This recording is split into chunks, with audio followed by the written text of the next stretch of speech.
So adjust ಅನ್ನೋ ಕಾರಣಕ್ಕೋಸ್ಕರ hallelujah hallelujah దేవునికి మహిమ కలుగును గాక. ಓಕೆ, ನಾನು ಜಾಸ್ತಿ ಹೊತ್ತು ತಗೊಳ್ಳಲ್ಲ, ಬೇಗ ಬೇಗ ಮುಗಿಸೋಣ. ನಮಗೂ ಹೊಟ್ಟೆಸ್ತಿದೆ. ಆರಾಮಾಗಿ ಸಮಾಧಾನವಾಗಿ ಇವರನ್ನ ಆಶೀರ್ವಾದ ಮಾಡಿ ಆಮೇಲೆ ಊಟ ಮಾಡೋಣ. ಹಲ್ಲೆಲೂಯಾ. ಏನಕ್ಕೋಸ್ಕರ ಬಂದಿದೀವಿ ಎಲ್ಲರೂ ನಾವು ಇವತ್ತು? ಏನಕ್ಕೋಸ್ಕರ ಬಂದಿದೀವಿ ಎಲ್ಲರೂ ನಾವು? ಏನಕ್ಕೆ ಬಂದಿದೀವಿ? ఎంగేజ్మెంట్కి. హల్లెలూయా హల్లెలూయా. ఓకే, మనమందరం ఈ రోజు ఎందుకు కలిసినామంటే కావ్య హనోకు ಎಂಗೇಜ್ಮೆಂಟ್ ಕೊರತೆ కలిసాం. ಎಂಗೇಜ್ಮೆಂಟ್ ని ಕನ್ನಡದಲ್ಲಿ ನಿಶ್ಚಿತಾರ್ಥ ಅಂತಾರೆ, తెలుగులో ఏమంటారు? అయ్యగారు చెప్తున్నారు ప్రధానము అని. హల్లెలూయా హల్లెలూయా. అచ్చ తెలుగులో చెప్పాలంటే దాన్ని ప్రధానము అంటారు. హల్లెలూయా. ఇప్పుడు ప్రశ్న ఏంటంటే, మనం చాలా ఫంక్షన్లకు అటెండ్ అవుతాం. ఎంగేజ్మెంట్ కానీ, పెళ్లి కానీ, పుట్టినరోజు కానీ, పెద్ద మనిషి ప్రోగ్రాం కానీ, ఆ పుట్టెంటుకలు కానీ, పేరు పెట్టడం, నామకరణం కానీ, చాలా చాలా ఫంక్షన్లకు అటెండ్ అవుతాం మనం. ఈ అన్ని ఫంక్షన్స్ బైబిల్ ప్రకారమా, వాక్య ప్రకారమా? అటెండ్ అయ్యే ప్రతి ఫంక్షన్ వాక్య ప్రకారమా, బైబిల్ ప్రకారమా? నేను చెప్తాను, 75% ఏది వాక్య ప్రకారం కాదు. మనం లోకస్తుల్లో కలిసి వాళ్ళు చేస్తారు, మనము చేస్తున్నాం అంతే. వాక్య ప్రకారంగా పోతే 75% ఏ ఫంక్షన్ చేయకూడదు మనం. ఓకే, ವಿವಾಹವು ಅನ್ನಿಟಿಲೋ ಘನಮೈನದಿ, ಕನ್ನಡದಲ್ಲಿದೆ. ದಾಂಪತ್ಯವು ಮಾನ್ಯವಾದುದೊಂದು ಎಲ್ಲರೂ ಎಣಿಸಬೇಕು ಅಂತ ಕನ್ನಡದಲ್ಲಿದೆ. ಅಂದ್ರೆ వివాహము అది వాక్య ప్రకారం, అవునా కాదా? వివాహము వాక్య ప్రకారం, అవునా కాదా? అవును. అయ్యగారే ఫస్ట్ వాక్యం చెప్పారు ఏమని? నరుడు ఒంటరిగా ఉండుట మంచిది కాదు, ఆయనకు సాటైన సహకారిని ఏర్పరచాలి. అంటే దేవుడే పెళ్లిని అంగీకరించాడు. పెళ్లి వాక్య ప్రకారమే. మరి ప్రధానం ఈ ఎంగేజ్మెంట్ వాక్య ప్రకారమా? ఏమో సార్, మాకు తెలియదు, మీరు చెప్తే మేము చెప్తాం, మేము వింటాం సార్. ఎంగేజ్మెంట్ వాక్య ప్రకారమా? వాక్య ప్రకారమే. బైబిల్లో ఎంగేజ్మెంట్ చేసుకున్న వాళ్ళు ముగ్గురున్నారు. హల్లెలూయా హల్లెలూయా. మొదటిది మరియమ్మ యోసేపుకు పెళ్ళైందా, ప్రధానమైందా? పెళ్ళైందా, ప్రధానమైందా? వాక్యం చదవండి, చదవండి, డౌట్ వద్దు, చదవండి, వాక్యం చదువుదాం. లూకా రాసిన సువార్త 1వ అధ్యాయం 26-27. ప్రధానము ఆ పదం ఉందా అక్కడ? ఉందా లేదా? ఎంగేజ్మెంట్ ని అచ్చ తెలుగులో ప్రధానము అని పిలుస్తారు. హల్లెలూయా. మొదటోది, యాక్చువల్లీ ఇది మొదటోది కాదు, నా దృష్టిలో ఇది రెండోది. మొదటోది ఏది అంటే ఇస్సాకు రిబ్కాకు జరిగింది. అది నిజమైన నిశ్చితార్థం. ప్రధానం అంటే ఇస్సాకు రిబ్కాకు జరిగింది. ఇంతకు ఈ నిశ్చితార్థం ఎందుకు చేస్తాం? ఈ నిశ్చితార్థం ఎందుకు చేస్తాం? పిల్ల మనది అని అనిపించుకోవడానికి. హల్లెలూయా హల్లెలూయా. ఈ పిల్ల ఇక మీదట, ఈ అమ్మాయి ఇక మీదట మనది అని అనిపించుకోవడానికి ఎంగేజ్మెంట్ చేస్తారు. అక్కడ కూడా ఇస్సాకు, అబ్రహాము, ప్రధాన దాసుడు ఎలియాసరు, ఆయన వచ్చి ఎంగేజ్మెంట్ చేసుకొని పోతూ పోతూ అమ్మాయిని కూడా జొతన భర్తంటికి తీసుకుపోయినాడు. అది మొదటోది. ఇప్పుడు చదివింది రెండోది. మూడోది ఒకటి చదివేద్దాం, చూడండి. 2 కొరింథీ 11వ అధ్యాయం 2వ వచనం. ನಿಮ್ಮನ್ನು ಕ್ರಿಸ್ತನೆಂಬ ಒಬ್ಬನೇ ಪುರುಷನಿಗೆ ಶುದ್ಧ ಕನ್ಯೆಯಂತೆ ಒಪ್ಪಿಸಬೇಕೆಂದು ನಿಮ್ಮನ್ನು ಆತನಿಗೆ ನಿಶ್ಚಯ ಮಾಡಿದೆನು. ಇದೆಯಾ ನಿಮ್ ಬೈಬಲ್ ಅಲ್ಲಿ? ಇದೆಯಾ? ಯಾರಿಗೆ? యేసు స్వామి మొదలనే సల యేసు స్వామి ప్రభువుల వారు ఈ లోకానికి మొదటిసారి వచ్చారు. మనందరితో ప్రధానము చేసుకున్నారు, నిశ్చితార్థము చేసుకున్నారు. ఇప్పుడు ఆయన పోయినారు గుడారం సిద్ధపరచడానికి. మళ్ళీ రెండోసారి ఏమై రాబోతున్నాడు? ఆయన ఏమై రాబోతున్నాడు? పెళ్లి కుమారుడుగా రాబోతున్నాడు. హల్లెలూయా హల్లెలూయా. మొదటిసారి వచ్చి ప్రధానము చేసుకున్నాడు. రెండోసారి పెళ్లి కుమారుడుగా ఆయన రాబోతున్నాడు. మనమందరం అంటే సంఘం పెళ్లి కూతురుగా సిద్ధపడాలి. హల్లెలూయా. ప్రధానం అనే సంగతి బైబిల్లో ఉందా లేదా? ఉందా లేదా? హల్లెలూయా, హల్లెలూయా. దేవునికి మహిమ కలుగును గాక. ఓ యేసు మహారాజ్ కి. ఓకే, పెళ్లికి ముందు ఈరోజు ఈ కార్యక్రమంలో మనం ఉన్నాం. మరీ ముఖ్యంగా హనోకుకు, కావ్యకి పెళ్లికి ముందు ఒక 3 అనుభవాలు, నేను ఎక్కువసేపు తీసుకుని ఒక 3 అనుభవాల్ని నేను వాళ్ళకి పంచుతా. అది మీకు అవసరమే. దయచేసి జాగ్రత్తగా వినండి. హల్లెలూయా, హల్లెలూయా. మొదటో విషయం ఆదికాండం. బైబిల్ చదువుతాం. ఆదికాండం 24వ అధ్యాయం 16వ వచనం. హల్లెలూయా, హల్లెలూయా. మొదటో విషయం ఏంటంటే పరిశుద్ధత. ఇక్కడ ఎలియాజరు, అబ్రహాము ప్రధాన దాసుడు ఎలియాజరు రిబ్కా దగ్గరికి వచ్చాడు. రిబ్కా గురించి బైబిల్ చెప్తుంది, ఆమె కన్యక, ఆమె చిన్నది, ఆమె చక్కనిది, మరియు ఏ పురుషుణ్ణి కూడలేదు, అంటే పరిశుద్ధత కాపాడుకొని వచ్చింది అని. హల్లెలూయా, హల్లెలూయా. దేవుడు ఎవరిని దీవిస్తాడంటే పరిశుద్ధుల్నే దీవిస్తాడు. దేవుడు పరిశుద్ధుల పక్షపాతి. పక్షపాతి అంటే ఏంటి? ఒక్కరికి మాత్రమే ఫేవర్ చేసేది పక్షపాతి. దేవుడు ఒక్కరికి మాత్రమే ఫేవర్ చేస్తాడు. ఆ ఒక్కరు ఎవరంటే పరిశుద్ధులు. హల్లెలూయా, హల్లెలూయా. దేవుడు పరిశుద్ధుల పక్షపాతి. ఎవరైతే పరిశుద్ధంగా జీవిస్తారో, ఎవరైతే పరిశుద్ధతను కాపాడుకుంటారో దేవుడు వాళ్ళను దీవిస్తాడు. భార్యాభర్తల మధ్యలో పరిశుద్ధత అనేది ఉంటే ఆ భార్యాభర్తల్ని దేవుడు దీవించి అనేకులకు సాక్షిగా, అనేకులకు మాదిరిగా నిలబెడతారు. హల్లెలూయా, దేవునికి మహిమ కలుగును గాక. రిబ్కా మాత్రమే పరిశుద్ధత కాపాడుకోలేదు, ఇస్సాకు కూడా పరిశుద్ధుడే. బైబిల్ అదే చెప్తుంది. హల్లెలూయా, హల్లెలూయా. దేవునికి మహిమ కలుగును గాక. ఎవరి జీవితాల్లో పరిశుద్ధత ఉంటుందో దేవుడు ఆ దంపతుల్ని, వాళ్ళ జీవితాల్ని దేవుడు ఆశీర్వదిస్తాడు. హల్లెలూయా, హల్లెలూయా. ఇది మొదట విషయం. ఈ పరిశుద్ధత అంటే ఏంటి సార్ అంటారేమో, పాపానికి దూరంగా జీవించడం, దేవునికి ఇష్టలుగా జీవించడం, అదే పరిశుద్ధత. దీని గురించి ఎక్కువ మనం చర్చలలో విన్నాం. ఇక్కడ సమయం లేదు కాబట్టి నేను లోతుగా పోను. నెక్స్ట్ రెండో విషయానికి పోదాం. హల్లెలూయా, హల్లెలూయా. రెండో విషయం, మొదట విషయం పరిశుద్ధత. మన జీవితంలో అది భార్య అయినా భర్త అయినా, కావ్య అయినా హనోక్ అయినా జీవితంలో పరిశుద్ధతను కాపాడుకోవాలి. ఆ పరిశుద్ధత కావ్య కొరకు నేను, హనోకు కొరకు నేను అని ఇద్దరిలో ఉండి ఆ పరిశుద్ధతను కాపాడుకుంటే వాళ్ళ దాంపత్య జీవితం సుఖంగా ఉంటుంది. హల్లెలూయా, మొదట విషయం. రెండో విషయం చూద్దాం. ఆదికాండం 24వ అధ్యాయం 16వ వచనం. హల్లెలూయా. రిబ్కాకు మరొక లక్షణం, మరొక తత్వం ఉంది. ఏమో తెలుసా? ప్రయాసపడటం, కష్టపడటం. హల్లెలూయా, హల్లెలూయా. మీకు తెలుసా, ఎలియాజరు దైవ సేవకుడు రిబ్కా దగ్గరికి వచ్చాడు. అమ్మా, నాకు తాగడానికి కొంచెం నీళ్లు ఇస్తావా అని అడిగాడు. ఆమె నీళ్లు ఎక్కడి నుంచి తెచ్చింది తెలుసా? అది పెద్ద బావి. ఆ బావిలో కిందికి దిగి నీళ్లను పైకి మోసుకొని వచ్చింది. ఎలియాజర్కి నీళ్లు తాగడానికి ఇచ్చింది. నెక్స్ట్ తాగిన తరువాత ఇమ్మీడియట్లీ ఎలియాజర్ అడగక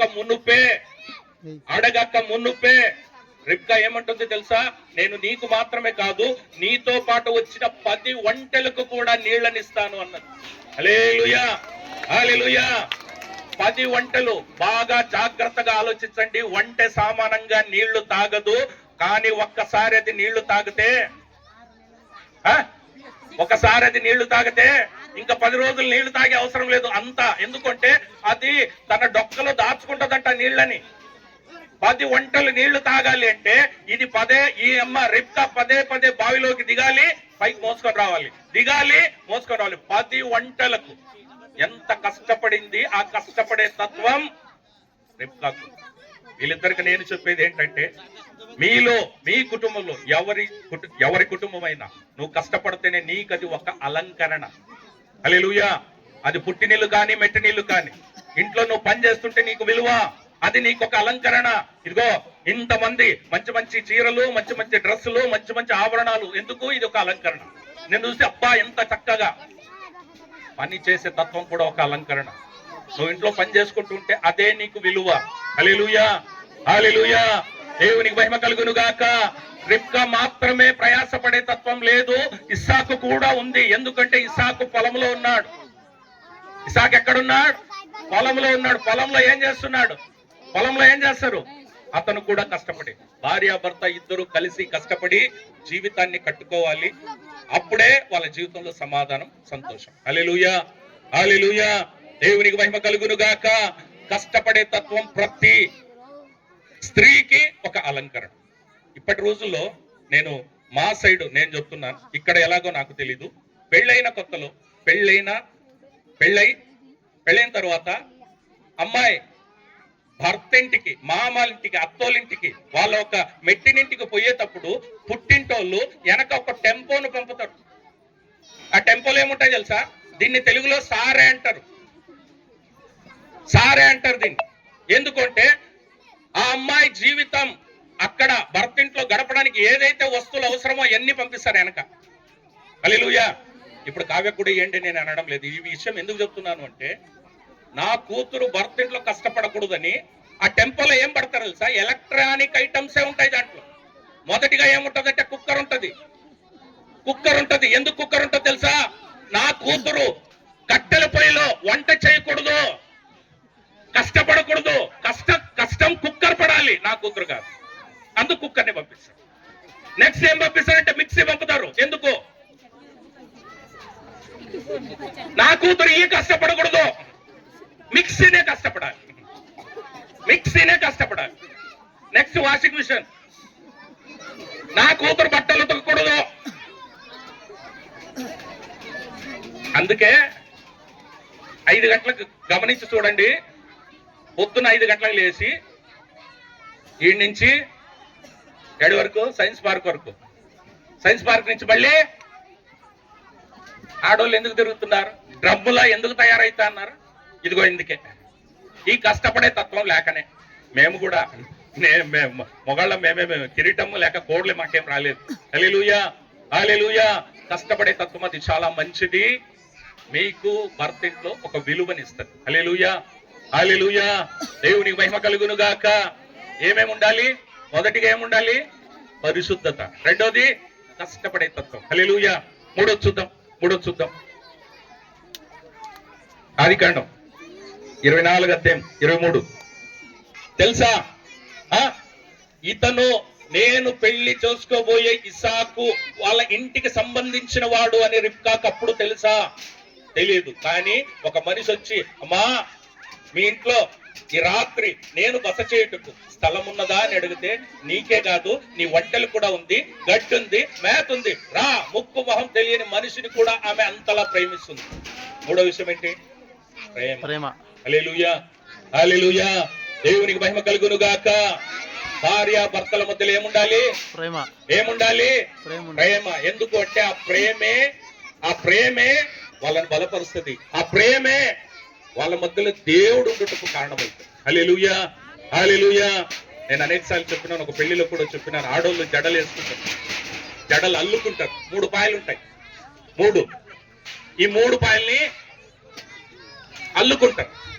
ఒకటి భార్య, ఒకటి భర్త, మూడోది దేవుడు కాదు, ప్రేమ ఉంటే దేవుడు ఆటోమేటికల్ ఉంటాడు. హల్లెలూయా. ఆ ప్రేమ మధ్యలో ఉంటే ఆ 3 బాగా అల్లడానికి ఈజీ అవుతుంది, చూడడానికి చక్కగా ఉంటది, అందంగా ఉంటుంది. హల్లెలూయా, హల్లెలూయా. దేవునికి మహిమ కలుగును గాక. భార్యాభర్తల మధ్యలో ఏముండాలి? ప్రేమ ఉండాలి. ఇటీవల కాలంలో పెళ్ళైన కొద్ది రోజులకే ఇంట్లో తగాదాలు, గొడవలు, కొట్లాటలు, వేరైపోవడాలు ఇవన్నీ ఎందుకు వస్తున్నాయంటే ప్రేమ తగ్గింది కాబట్టి. నా అనే వాళ్ళ మీద ప్రేమ తగ్గింది కాబట్టి. హల్లెలూయా. ముక్కు మొహం తెలియని వానికి రిబ్కా ఇంటికి పిలుస్తుంది, స్థలం ఉంది అని అంటాంది, ప్రేమిస్తుంది. తన వాళ్ళని కూడా ఇంకెంత ప్రేమిస్తుంది. భర్త ఇంటికి పోయిన తర్వాత భర్త ఆయనకు సంబంధించిన ప్రతి ఒక్కరిని ప్రేమించే తత్వం ఉండాలి. ఆ కుటుంబాన్ని ఛిద్రం చేసే తత్వం కాదు, విడగొట్టే తత్వం కాదు. రిబ్కాకుండే ఒక శ్రేష్టమైన గుణం అది. హల్లెలూయా, హల్లెలూయా. దేవునికి మహిమ కలుగును గాక. బలో యేసు మహారాజ్ కి. ఇంకొక వాక్యం చూడండి.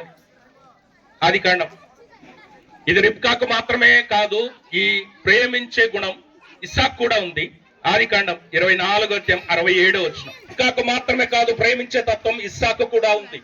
ఇస్సాకుకు వాక్యం చెప్తుంది, తన భార్యను ప్రేమించను, రిబ్కాను ప్రేమించను అని. మీకు తెలుసా, పెళ్ళైన తక్షణమే రిబ్కాను ఎక్కడికి తీసుకుపోయినాడంటే తల్లి గుడారానికి తీసుకుపోయినాడు. తల్లి గుడారానికి తీసుకుపోయినాడు, ఆమెను ప్రేమించాడు. తన తల్లి చనిపోయిన దుఃఖాన్ని రిబ్కా ద్వారా దాన్ని శాంతపరుచుకున్నాడు. అంటే తన తల్లి ప్రేమను రిబ్కాలో చూస్తున్నాడు అతను. అంటే భార్యను ఎంతలా ప్రేమిస్తున్నాడో ఒకసారి ఆలోచించాడు. హల్లెలూయా, హల్లెలూయా, దేవునికి మహిమ కలుగును గాక. అంత మాత్రమే కాదు, బైబిల్లో ఉండే ఆదర్శ దంపతులు ఎవరు, అది ఆదికాండం నుంచి ప్రకటన వరకు బైబిల్లో ఉండే ఆదర్శ దంపతులు ఎవరు అంటే ముందుగా వచ్చే పేరే రిబ్కా, ఇస్సాకు. వీళ్ళిద్దరు తర్వాతనే మిగిలిన. ఎందుకు తెలుసా అబ్రహాము శారా ఉన్నట్టుగానే ఒక పెళ్లి చేసుకున్నాడు, ఆమె పేరు హాగర్. శారా చనిపోయిన తర్వాత ఇంకొక పెళ్లి చేసుకున్నాడు, అవునా? యాకోబు లేయాను చేసుకున్నాడు, రాహేల్ను చేసుకున్నాడు, ఇద్దరు దాసుల్ని చేసుకున్నాడు. కానీ మీకు తెలుసా, ఇస్సాకుకు ఒక్కతే భార్య. ఆమె గొడ్రాలైనప్పటికీ సహా శారా గొడ్రాలు, నాతో పిల్లలు పుట్టలేదు, కనీసం హాగర్నన్న చేసుకొని పెళ్లి చేసి ఇచ్చుకున్నది. శారాకు పిల్లలు పుట్టకపోతే ఇంకొక పెళ్లికి ఆప్షన్ కి అబ్రహాం ఒప్పుకున్నాడు. కానీ మీకు తెలుసా, రిబ్కాకు పిల్లలు పుట్టకపోతే మరొక పెళ్లి అతను చేసుకోలేదు. తన భార్య గురించి దేవుని దగ్గర వేడుకున్నాడు, మొరపెట్టాడు, కన్నీళ్లు పెట్టాడు. దాని ద్వారా దేవుని దయను పొంది పిల్లలను పొందుకున్నారే కానీ వేరే అమ్మాయిని కన్నెత్తి కూడా ఇస్సాకు చూడలేదు. అందును బట్టే బైబిల్లో ఉండే ఆదర్శ దంపతులు ఎవరు అంటే ఇస్సాక్, రిబ్కా. హల్లెలూయా, హల్లెలూయా, దేవునికి మహిమ కలుగును గాక. యేసు మహారాజ్ కి. దయచేసి మీరు కూడా ఈ 3 లక్షణాలు, మొదటిది పరిశుద్ధత, మీలో పరిశుద్ధత ఉండాలి. ఒకరి కొరకు ఒకరు సమర్పించుకునండి.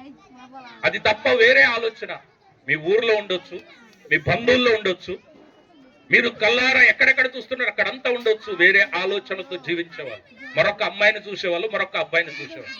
కానీ దేవునికి భయపడండి. ఎందుకంటే న్యాయం తీర్చేవాడు ఆయన, మీ జీవితాన్ని కట్టేవాడు ఆయన. ప్రార్థన ద్వారా మీ జీవితాన్ని కట్టుకోండి. ఎవరి జీవితంలో దేవుడు కార్యాలు జరిగిస్తాడు అంటే ఎవరిలో పరిశుద్ధత ఉంటుందో వాళ్ళ జీవితంలో దేవుడు కార్యాలు జరిగిస్తాడు. అందును బట్టి మరొక ఆలోచనకు అవకాశం ఇక ఒకరు సమర్పించుకొని పరిశుద్ధతను కాపాడుకోండి, మొదటిది. రెండో విషయం ఏంటంటే మీ జీవితంలో కష్టపడే తత్వం. మీ జీవితం మీరు కట్టుకోవాలి, ఎవరు వచ్చి మీ జీవితాన్ని కట్టాలి. మీకు మీరే కష్టపడి జీవితంలో ఎదగాలి, కష్టపడే తత్వం ఉందని. అమ్మాయిగా నువ్వు కూడా మెట్టినింట్లో నువ్వు చేసే ప్రతి పనిలో నీ పుట్టినిల్లుని జ్ఞాపకం చేస్తారు. నీ అమ్మ నీకు ఇదేనా నేర్పింది, మీ నాన్న నీకు ఇదే, ఈ మాట ఏదే కారణానికి నీ భర్త ఇంట్లో నీ మీద రాకూడదు అంటే కష్టపడే తత్వం నీలో. హల్లెలూయా, హల్లెలూయా. ఇది రెండో విషయం. మూడో విషయం ఏంటంటే ప్రేమించకూడదు. ఒకరికొరకొకరు మనస్ఫూర్తిగా ప్రేమించుకోండి. ఆదర్శ దంపతులైన రిబ్కా, ఇస్సాకును ఆదర్శంగా తీసుకోండి.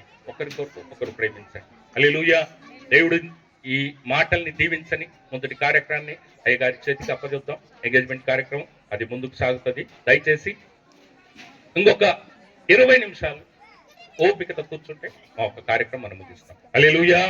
దేవుడు